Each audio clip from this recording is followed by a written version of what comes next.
Hello everyone, आप सभी को करण एकेडमी में स्वागत है। दोस्तों, मैं हूं करण और हम लोग एनसीईआरटी क्लास 10th विज्ञान केमिस्ट्री के चैप्टर अम्ल, क्षार एवं लवण के कॉन्सेप्ट को देख रहे थे, जिसमें अब तक हम लोग 5 वीडियो बना चुके हैं और यह वीडियो छठा नंबर होगा, यानी पार्ट 6।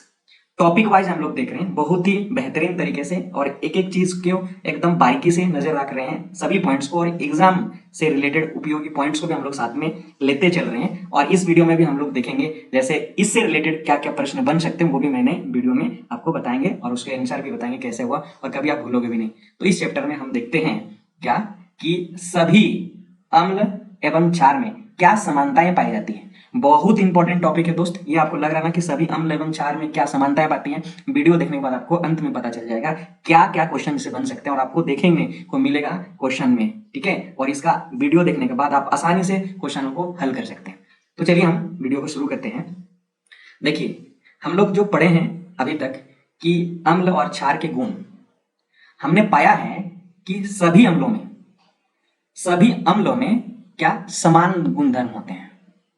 मैं अगर आपको एग्जांपल से समझाऊं कि हम लोग वीडियो में देख चुके हैं इससे पहले वाले वीडियो में कि सभी धातु के अम्ल के साथ अगर अभिक्रिया करते हैं तो हाइड्रोजन गैस निकलती है। और ये हाइड्रोजन गैस इसीलिए निकाल रही है कि सभी धातु, कोई भी धातु हो, अम्ल के साथ अभिक्रिया करे तो हाइड्रोजन गैस निकलता है। इससे हमें यह क्लियर साबित होती है कि सभी धातुओं में समान गुणधर्म पाए जाते हैं। जैसे हम एग्जाम्पल आपको दूं तो यहां पर आप देख पाएंगे कि मैंने लिया एक धातु, जैसे ले रहे हैं हम लोग, क्या लेंगे, सोडियम। ओके, सोडियम आपने धातु ले लिया। इस धातु को अगर आप किसी भी अम्ल के साथ, मैंने यहाँ पे ले लिए हैं HCl, ठीक है, इस HCl के साथ अभिक्रिया करता है तो क्या बनाता है, यहाँ पर बनेगा मेरे दोस्त कि NaCl, साथ में क्या निकलेगा, हाइड्रोजन की गैस, है ना। देखो ये हमारा अभिक्रिया हुआ। तो हमने अभी तक जो पाया है कि सभी अम्लों में समान गुणधर्म पाए जाते हैं। अगर एग्जाम्पल ले कि सभी धातुएं अम्ल के साथ अभिक्रिया करके कौन सी गैस निकलती है, हाइड्रोजन गैस निकलती है। हमारा प्रश्न यहाँ पे यह आता है बच्चों, क्या सभी अम्ल में हाइड्रोजन पाया जाता है? इसको देखने के लिए हम लोग एक क्रियाकलाप देखेंगे और इस क्रियाकलाप के माध्यम से हम जानने की कोशिश करेंगे क्या सभी अम्ल हाइड्रोजन युक्त होती है। इसके लिए हम लोग क्या करेंगे, ग्लूकोज को लेंगे जो कि इसमें हाइड्रोजन भी पाया जाता है, कार्बन भी पाया जाता है। एल्कोहल को लेंगे, हाइड्रोक्लोरिक अम्ल लेंगे और सल्फ्यूरिक अम्ल, और इस क्रियाकलाप करके एक निष्कर्ष पे हम लोग पहुंचने की कोशिश करेंगे क्या कि हाइड्रोजन अगर युक्त हमारे पास अगर यौगिक है तो सभी यौगिक में हाइड्रोजन गैस निकलता है क्या अम्ल के साथ अभिक्रिया करके। अब हम लोग जानेंगे। इससे पहले हम समझ लेते हैं कि ग्लूकोज का फॉर्मूला क्या होता है। तो देखने से पहले हम लोग इसके जो यौगिक ले रहे हैं इसके कुछ फॉर्मूले हैं, केमिकल फॉर्मूले, उसको हम याद कर लेते हैं, क्योंकि यहाँ डायरेक्ट फॉर्मूला भी आपको क्वेश्चन में पूछा जाता है। तो देख पा रहे हैं आपने जो यहाँ यौगिक ले रहे हैं ग्लूकोज, ये ग्लूकोज की रासायनिक सूत्र होती है C6H12 और O6, ये होती है। एल्कोहल तो ऐसे हमारा मिथाइल एल्कोहल, इथाइल एल्कोहल होती है, लेकिन अगर मैं एक एग्जांपल ले लूं एल्कोहल की तो हमारा जैसे मैं ले लेता हूं C2H5OH, है ना। तो हमारा क्या है, ये एक एल्कोहल है। कौन सी एल्कोहल है अगर आप बोलोगे तो इथाइल एल्कोहल, ठीक है। और यहाँ पे ले रहे हैं हम लोग हाइड्रोक्लोरिक अम्ल, हाइड्रोक्लोरिक अम्ल को हम लोग HCl कहते हैं और सल्फ्यूरिक अम्ल को आप जानते हो H2SO4 कहते हैं, ठीक है। ये सब भी आपको इंपॉर्टेंट बातें हैं।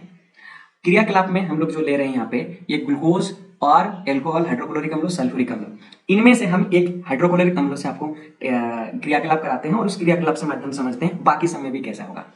तो यहाँ पर आप अगर आप देख ले रहे हैं हमारा इस क्रियाकलाप के अंदर में जो हमने अपैरेटस लिए हैं तो वो क्या क्या लिए हैं, यहाँ पर हमने एक जार लिए हैं, ठीक है। और इस जार को लिए हैं ताकि हम क्या कर सकते हैं, यहाँ पर अम्ल यानी जो भी हम यहाँ यौगिक ले रहे हैं उसको हम रखा जा सकता है। तो इस बीकर को लिए हैं, इस बीकर में हम लोग क्या करेंगे, एक रबर का कॉर्क लिए हैं। रबर का कॉर्क इसीलिए है दोस्तों क्योंकि रबर विद्युत धारा प्रवाहित नहीं होती है, क्योंकि विद्युत के ये कुचालक होते हैं। तो हमने इसको इसीलिए लिए हैं कि दो जो हमने यहाँ पे कीले लिए हैं, है ना, कील यानी कांठी, उसको हम उसको होल्ड कर सके, मतलब उसको पकड़ कर रखा जा सकता है, ठीक है। क्योंकि अगर हम उसमें बीकर के अंदर में ये कर देंगे तो कभी हो सकता है टच हो जाए, है ना, दोनों एक दूसरे कॉन्टेक्ट में आ जाए तो हमारा ना हो। इसीलिए मैंने क्या किया, एक कॉर्क लिए और कॉर्क की सहायता से हमने 2 कीलों को आपस में यहाँ पर गाड़ दिए हैं। और क्या किया गया है, इन 2 कीलों को 6 वोल्ट बैटरी से, है ना, क्योंकि हमें यहाँ पर पता करना है क्या अम्ल के साथ विद्युत धारा प्रवाहित होती है या नहीं होती है ना, ये गुण देखना चाहते हैं। तो हमने 6 वोल्ट की बैटरी लगाया। यहाँ पे देखो, ये अभी छोटा वाला जो है ना इसको नेगेटिव कहते हैं और ये जो बड़ा वाला है पॉजिटिव लिया, ठीक है। साथ में अगर हमको पता करनी है कि विद्युत धारा प्रवाहित हो रही है या नहीं हो रही है इस एक्सपेरिमेंट में, इस क्रियाकलाप में, तो हमें पता करने के लिए क्या करना पड़ेगा, बल्ब की सहायता लेना पड़ेगा। तो बल्ब अगर जल जाए तो पता कर चलेगा कि इससे होकर विद्युत धारा प्रवाहित हो रही है। और इस पूरे सर्किट में एक हमने स्विच भी लिया है ताकि ऑन ऑफ कर सके, ठीक है। अब क्या करेंगे हम लोग, इस क्रियाकलाप में जो हमने अपैरेटस लिया है, इसमें हम तोनो हाइड्रोक्लोरिक अम्ल लेंगे। क्या लेंगे? तोनोकृत हाइड्रोक्लोरिक अम्ल का विलयन लेंगे। ये तोनोकृत हाइड्रोक्लोरिक अम्ल का मतलब ऐसा अम्ल जिसमें अब अम्ल की मात्रा कम हो और जल की मात्रा थोड़ा सा अम्ल की अपेक्षा ज्यादा हो, ऐसे अम्ल को हम लोग बोलते हैं तोनोकृत अम्ल। ठीक है, तो एक विलयन लिए हम ऊपर से इस बीकर के अंदर में डालें, और जैसे ही स्विच को हम लोगों ने ऑन करा तो यहाँ पर देखा गया कि ये बल्ब जलने लगा।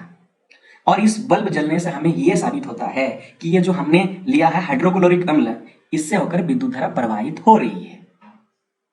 इसी प्रकार हम सल्फ्यूरिक अम्ल को लेते हैं, तब पर भी हमें पाया कि उससे भी विद्युत धारा प्रवाहित हो रही है, यानी बल्ब जलने लगता है। तो क्यों जलने लग रहा है, यहाँ पर हमारा प्रश्न उठता है कि अगर अम्ल में यहाँ पर बल्ब जल रहा है, जब हम स्विच को ऑन कर रहे हैं 6 वोल्ट की बैटरी की सहायता से, तो बल्ब जलने लग रहा है। बच्चों, हमको यहाँ समझना क्यों जल रहा है, किस कारण से यहाँ पर विद्युत धारा प्रवाहित हो रही है। तो हमें यहाँ से जो निष्कर्ष निकल कर आता है कि अम्ल में ना एक आयन उपस्थित होती है, वो आयन की वजह से इस अम्ल से होकर विद्युत धारा प्रवाहित होती है। तो यहाँ पर बच्चों आपको क्वेश्चन पूछेगा, अम्ल में क्या पाया जाता है, किस कारण हमारे विद्युत धारा प्रभावित होती है? तो आपका उत्तर होगा कि अम्ल में आयन उपस्थित होती है, जिसके कारण विद्युत धारा प्रवाहित होती है। ये आयन क्या है? जैसे आप जानते हैं धनायन और ऋणायन किस प्रकार होता है, हम एक अभिक्रिया के माध्यम से समझते हैं। जैसे हम लोगों ने हाइड्रोक्लोरिक अम्ल को लिए हैं, तो हम क्या लिख रहे हैं? HCl को लिख रहे हैं मेरे दोस्त। ठीक है, और जैसे ही इससे अगर आप विद्युत धारा प्रवाहित करेंगे, यानी आप मान लेते हैं, मैं यहाँ लिख देता हूं कि विद्युत धारा अगर प्रवाहित करेंगे तो ये क्या होगा, है ना। तो दोस्त यहाँ पे जो HCl है ना, हाइड्रोक्लोरिक अम्ल, ये 2 पार्ट में क्या हो जाएगा? विघटित हो जाएगा। कैसे विघटित होंगे? तो यहाँ पर आपको जो देखने को मिलेगा वो H पॉजिटिव मिलेगा और यहाँ पर आपको Cl नेगेटिव मिलेगा। तो हम यहाँ पे इस अभिक्रिया से ये समझ सकते हैं कि यहाँ पर जो है HCl में एक हमारा आयन है धनायन, जो H पॉजिटिव को प्रदर्शित कर रहा है यहाँ पे, और क्लोरीन आयन यानी नेगेटिव ऋण आयन है। तो इसी आयन की उपस्थिति के कारण विद्युत धारा अम्ल से होकर प्रभावित होती है। आप शायद समझ गए होंगे कि विद्युत धारा किस कारण प्रवाहित होती है, तो आपको उत्तर होगा अम्ल में आयन उपस्थित होने की वजह से विद्युत धारा प्रवाहित हो रही है। एक बहुत इंपॉर्टेंट क्वेश्चन जो आपको सॉल्व हो गया। ठीक है, इसी प्रकार अगर हम देखेंगे, है ना, कि H2SO4 में, जैसे मैंने H2SO4 लिया, तो H2SO4 को अगर आप करेंगे तो यहाँ पर आपको क्या देखने को मिलेगा मेरे दोस्त? विद्युत धारा अगर प्रवाहित करते हैं तो इससे होकर आपको H पॉजिटिव और आपको साथ में निकलेगा मेरे दोस्त SO4 2 नेगेटिव, ये विघटित हो जाएंगे। ठीक है, तो क्या हमारा प्रश्न उठता है कि ग्लूकोज और जो एल्कोहल है, ग्लूकोज मैंने आपको फॉर्मूला बताया था कि C6, हमारे पास H12O6 होते हैं। तो यहां पर भी हाइड्रोजन है, जैसे इस यहाँ पे हाइड्रोजन में HCl में हाइड्रोजन H, H2SO4 में हाइड्रोजन H2, यहां पर भी हाइड्रोजन 12 अणु हैं। तो क्या इससे भी अगर हम इस बीकर के अंदर में लेंगे, क्या इससे भी विद्युत धारा प्रवाहित होती है? तो दोस्तों, अगर आप इसको प्रैक्टिकली देखना चाहेंगे इस एल्कोहल और ग्लूकोज में, तो आपको देखने को मिलेगा कि जब इसके विलयन आप लेंगे इस बीकर के अंदर, तो विद्युत धारा प्रवाहित नहीं होगी, यानी बल्ब नहीं जलेगा। ठीक है, क्यों? क्योंकि ये जो एल्कोहल और ग्लूकोज ना है, ये यौगिक तो है हाइड्रोजन युक्त, लेकिन मेरे दोस्त ये अम्ल नहीं है। तो हम यहां से आसानी से ये निष्कर्ष निकाल सकते हैं मेरे दोस्त कि अगर कोई भी अम्ल हो, उसमें क्या पाया जा रहा, समानता क्या है? तो आप यहाँ पे देख सकते हैं, हमें जो समानताएं मिली है वो H पॉजिटिव आयन मिली है। देखो, H पॉजिटिव आयन मिली है, और इसी कारण मेरे दोस्त क्या हुआ है कि इससे अगर विद्युत धारा प्रवाहित हो रही है, यानी हाइड्रोजन H पॉजिटिव आयन की उपस्थिति अम्ल में, सभी अम्ल में पाई जाती है, इसी कारण यहाँ पर विद्युत धारा प्रवाहित हो रही है। तो और एक दो एग्जांपल ले लें ताकि आपको और अच्छे से समझदारी बढ़ सके इस टॉपिक को लेकर। जैसे हमने लिया है HNO3, इसको हम लोग बोलते हैं मेरे दोस्त नाइट्रिक एसिड। अगर आप इसको भी अगर विघटित करेंगे विद्युत धारा प्रवाहित करके, तो आपको क्या मिलेगा मेरे दोस्त? H पॉजिटिव और NO3 नेगेटिव। ठीक है, उसी प्रकार अगर मान लेते हैं हम CH3COO अगर H लेते हैं, तो यहां पर आपको क्या मिलेगा? CH3COO नेगेटिव, और यहां पर हमारा H पॉजिटिव निकलता है।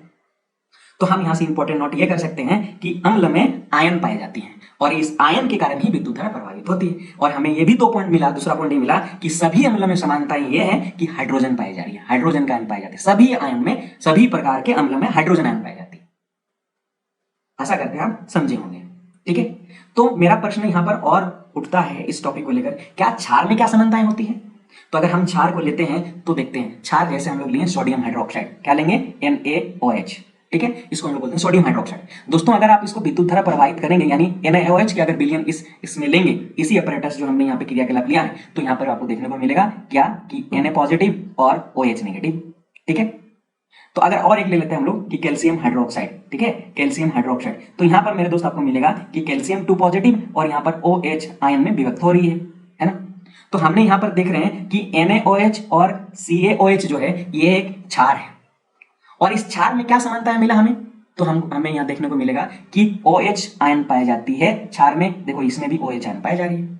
तो हम यहां से यह निष्कर्ष निकाल सकते हैं कि सभी प्रकार के क्षार में एक आयन उपस्थित होती है, उस आयन का नाम है OH आयन, हाइड्रोक्साइल आयन इसको कहा जाता है। और सभी प्रकार के अम्लों में क्या पाई जाती है, तो आप कहोगे यहां पर हमारा क्या H पॉजिटिव आयन पाई जाती है। तो हम लोग यहाँ पे एग्जाम से रिलेटेड जो है ये आप याद रखना, और ये बहुत इंपॉर्टेंट है जो आपको क्वेश्चंस बनेंगे मेरे दोस्त। तो याद रखना सभी अम्ल में क्या होगा, सभी अम्ल में H पॉजिटिव आयन पाई जाती है, H पॉजिटिव आयन पाई जाती है ना, सभी आयन में पाए, सभी प्रकार के अम्ल में। और दूसरा पॉइंट हम यहां से लिख सकते हैं कि सभी है ना, सभी क्षार में OH आयन पाई जाती है। क्या पाई जाती है, OH आयन पाई जाती है। ठीक है, ये दो इंपॉर्टेंट पॉइंट्स बहुत जरूरी है। अब जैसे क्वेश्चन मिलेगा है ना, इनमें से कौन सी अम्ल है, आपको अगर पता करने आए इस तरह से क्वेश्चंस, देखिए किस तरह से क्वेश्चन बने वो भी मैं बता देता हूं कि इनमें से कौन सी अम्ल है ना, कौन सी अम्ल है। अगर एक क्वेश्चन आपको बनाया गया है ना, इनमें से कौन सी अम्ल है, जिसमें आपको मैं ऑप्शंस रख देता हूं, वो ऑप्शंस क्या क्या होंगे। जैसे मैंने रखा कि NaOH, ठीक है, साथ में रखा, बी में मैंने रखा कि कैल्शियम हाइड्रोक्साइड, ठीक है, और साथ में मैंने रखा सी में मैं रख देता हूं आपको HCl, ठीक है, और डी में आपको कह रहे हैं कि नॉन ऑफ दीज। ठीक है, तो हमने अभी सीखा कि इनमें से कौन सी अम्ल है, अगर पहचाननी है तो हम क्या कैसे पहचानेंगे। हमने पता करा कि सभी अम्लों में H पॉजिटिव आयन पाया जाता है। तो देखो यहाँ पे किसमें H पॉजिटिव आयन पाया जाता है, देखो यहाँ पर हमारा H पॉजिटिव आयन पाया जाता है, तो हमारे HCl ना अम्ल है। इसी प्रकार अगर बोलें इनमें से कौन सी, अगर हम इसके अम्ल के बदले में अगर मैं क्षार लिख देता हूं तो कौन सी क्षार है, तो यहाँ पर देखोगे कि OH आयन पाए जाते, हमने पाया क्या OH आयन पाए जाते, देखो यहाँ पे OH है, यहाँ पर भी OH है, यानी A और B दोनों में हमारा क्या है, क्षार है। इस प्रकार अगर हम कहें इस टॉपिक से जो आपको प्रश्न देखने को मिलेगा वो इस तरह से प्रश्न मिल सकते हैं। कैसे प्रश्न, देखो बोलेगा कि अम्ल विलयन में विद्युत धारा क्यों प्रभावित होती है। आपका उत्तर क्या होना चाहिए, हमने अभी देखा कि इसमें उपस्थित आयन की वजह से क्या होता है, विद्युत धारा प्रभावित होती है। दूसरा प्रश्न हमारा क्या है, सभी अम्ल में क्या समानताएं होती है, तो आपका उत्तर क्या होगा कि सभी अम्लों में हाइड्रोजन का आयन, यानी आप यहां लिख देना H पॉजिटिव की आयन पाई जाती है। अगर आपको अगला क्वेश्चन पूछे कि सभी क्षार में क्या समानताएं होती है, बहुत इंपॉर्टेंट प्रश्न है, आपको देखने को मिलेगा, तो बोलना सभी क्षार में OH आयन पाई जाती है। इसी वजह से हमारा क्या होता है कि अम्ल और क्षार में आयन पाए जाते हैं, जिसकी वजह से विद्युत धारा प्रवाहित होती है। तो बहुत इंपॉर्टेंट ये दो टॉपिक आप लोग याद रखना कि सभी अम्लों में H पॉजिटिव आयन पाया जाता है और सभी क्षार में OH आयन पाया जाता है। तो वीडियो कैसे लगा आप लोग कमेंट सेक्शन में जरूर कमेंट करके बताना, हमें इसमें मनोबल मिलता है। और यदि आप हमारे चैनल में हैं नहीं है तो जरूर हमारे चैनल को सब्सक्राइब करें और ऐसे ही वीडियो पाए, एक कॉन्सेप्चुअल वीडियो जिससे आपको एक नॉलेज गेन होगा और बोर्ड में एक अच्छे स्कोर कर सकते हैं। धन्यवाद।